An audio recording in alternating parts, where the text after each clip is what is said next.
Reema aunty की उम्र 40 के आसपास थी। पति का देहांत कई साल पहले हो चुका था। अब वो शहर के एक छोटे मोहल्ले में अकेली रहती थी। सादगी, संस्कार और स्नेह से भरी महिला। दिन भर स्कूल में बच्चों को पढ़ाना और शाम को अपने पौधों के साथ वक्त बिताना, यही उनकी दुनिया थी। लेकिन इस दुनिया में अब कोई कमी थी, साथ की।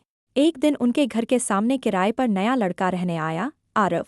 उम्र होगी लगभग 26 साल। कॉलेज खत्म करके अब वो किसी प्राइवेट कंपनी में काम करता था।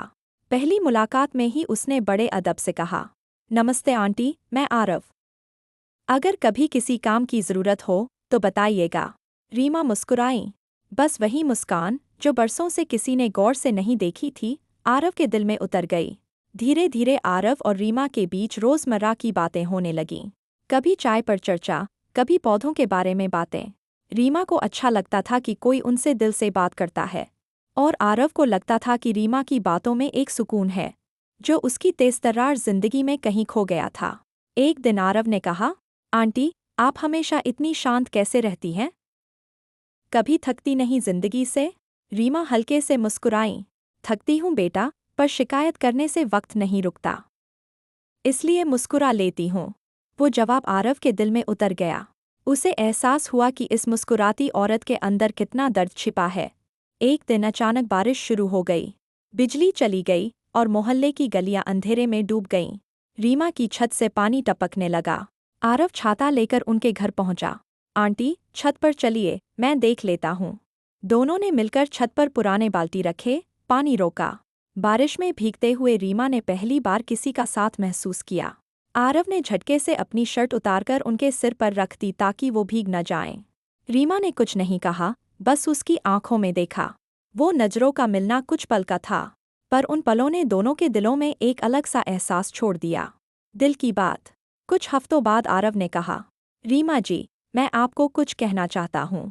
रीमा चौंकी। रीमा जी? आज आंटी? नहीं? आरव मुस्कुराया। नहीं, आज जो कहना है वो किसी आंटी से नहीं, एक इंसान से कहना है। रीमा की आंखें झुक गईं। आरव ने धीरे से कहा, मुझे आपसे लगाव हो गया है। आपकी मुस्कान, आपकी सादगी और वो सुकून जो आप देती हैं, वो मुझे कहीं और नहीं मिलता। शायद ये प्यार है, उम्र से परे पर दिल से सच्चा। रीमा चुप रहीं, फिर बोलीं, आरव, तुम्हारी उम्र पूरी जिंदगी जीने की है, मैं तो आधी जिंदगी जी चुकी हूँ। आरव ने जवाब दिया, तो बाकी आधी मैं आपके साथ जीना चाहता हूँ। उसकी आवाज़ में कोई जल्दबाजी नहीं थी, बस एक सच्चाई थी। कुछ लोगों ने बातें बनाईं। लड़का जवान है, औरत उम्रदराज। पर रीमा और आरव ने किसी को जवाब नहीं दिया।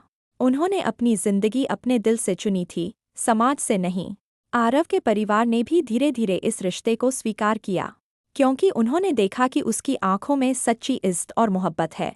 छोटे से मंदिर में, सादे से मंडप में, आरव और रीमा ने एक दूसरे का हाथ थामा। रीमा की आंखों में खुशी थी जो बरसों बाद लौटी थी। दोनों की उम्र अलग थी, पर दिल एक ताल में धड़क रहे थे, क्योंकि मोहब्बत की कोई उम्र नहीं होती, वो बस महसूस होती है। प्यार सिर्फ जवानी का एहसास नहीं होता। कभी कभी जिंदगी की सबसे सच्ची मोहब्बत तब मिलती है जब इंसान उम्र से नहीं, दिल से सोचता है।